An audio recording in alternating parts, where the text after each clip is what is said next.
제품 한 개의 매출이 이 정도 금액이라니 배당금 성장기간 100년의 신기록을 세울 수 있는 올해 9월 임상 시험 예정이라고 하는데,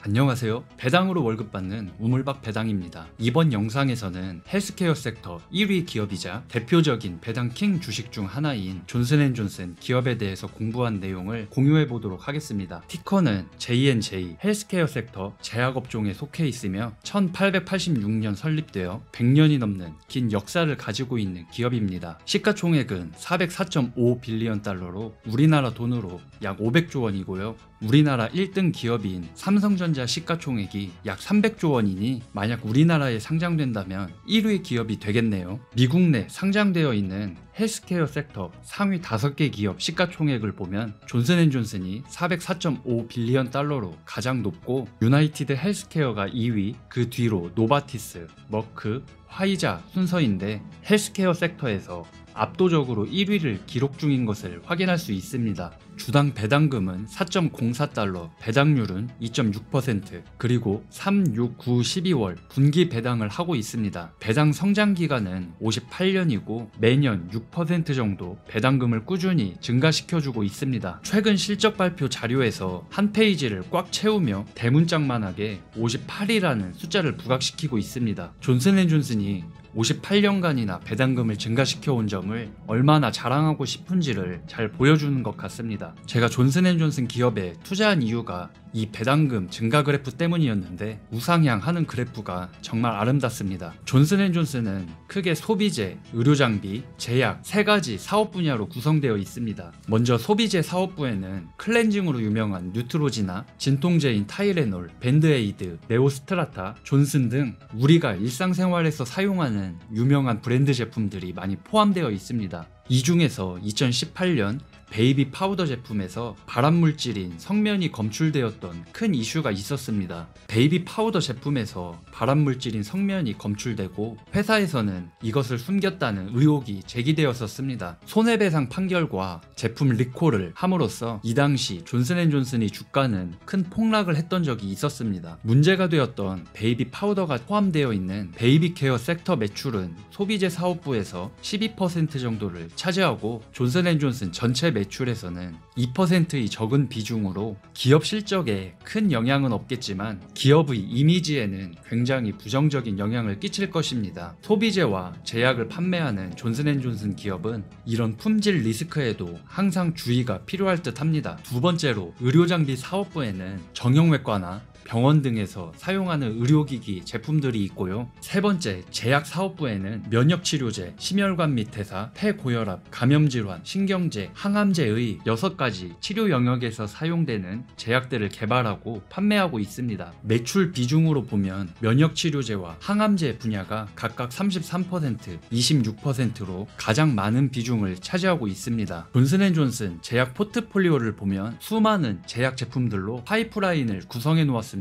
가장 많은 비중을 차지하는 것은 건선 치료제인 스텔라라인데 2019년 매출액은 약 63억 달러로 존슨앤존슨 전체 매출 비중의 7.8%를 차지합니다. 63억 달러면 약 7조 원인데 이 금액은 우리나라의 SK 하이닉스 분기 매출액보다 많은 금액입니다. 제품 한 개의 매출이 이 정도 금액이라니 존슨앤존슨이 더욱더 엄청난 기업이라고 느껴집니다. 사업 분야별 매출액 비중을 살펴보면 제약 분야가 51%로 가장 많은 비중을 차지하며 의료장비 분야가 32%, 소비재가 17%입니다. 존슨앤존슨 하면 소비재 기업으로 인식하기 쉬운데 소비재 비중은 17%로 가장 적은 것을 확인할 수 있습니다. 제약 분야의 매출은 매년 꾸준히 증가해서 전체 매출 비중이 50%를 넘긴 반면에 소비재와 의료장비의 매출은 크게 증감이 없는 것을 보면 제약 분야에 더 집중하고 많은 투자를 하고 있다는 것을 알 수 있습니다. 재무제표를 살펴보기에 앞서 2020 20년 1분기 최근 실적 발표 내용을 확인해 보겠습니다. 20년 1분기 매출액은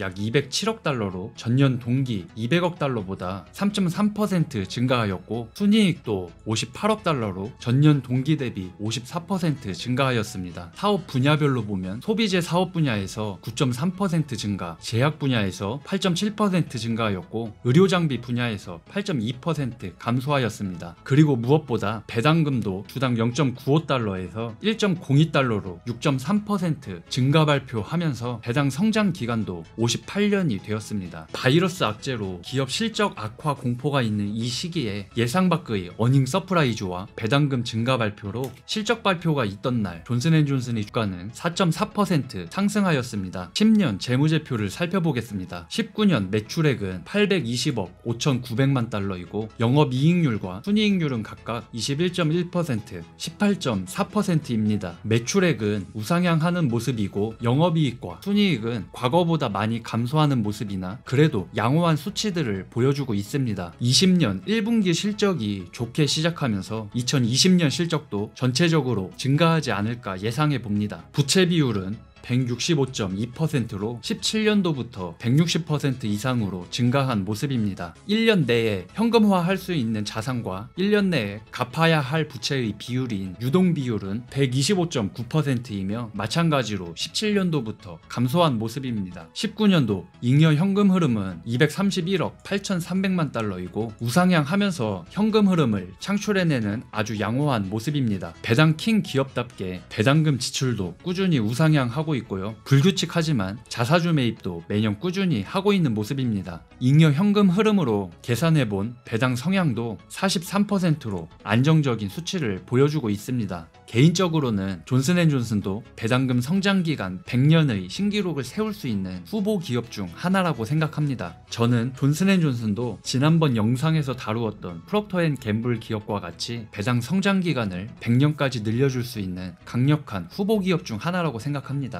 베이비 파우더의 성면 이슈처럼 소비재, 제약 등의 품질 문제는 가장 큰 리스크 중 하나라고 보여집니다. 만약 지속적으로 품질 문제가 발생되고 기업의 대처가 좋지 못하다면 평생 보유할지에 대해서 다시 한번 생각하게 될 것 같습니다. 헬스케어 섹터 1위 기업답게 현재 가장 큰 문제인 코로나 백신 개발에 대한 기대감을 가지게 합니다. 올해 9월 임상 시험 예정이라고 하는데 반드시 가장 먼저 개발에 성공해 주어서 주주들에게 로또 맞는 기분을 안겨주었으면 좋겠네요. 헬스케어 섹터 1위 기업이라는 점과 매년 꾸준히 배당금을 인상하고 있는 부분은 배당 투자를 하는 저에게 있어 큰 매력으로 다가오는 기업입니다. 존슨앤존슨 기업에 대해 관심이 있으신 분들에게 조금이나마 도움이 되었기를 바라면서 이상으로 영상을 마치도록 하겠습니다. 시청해주셔서 감사합니다.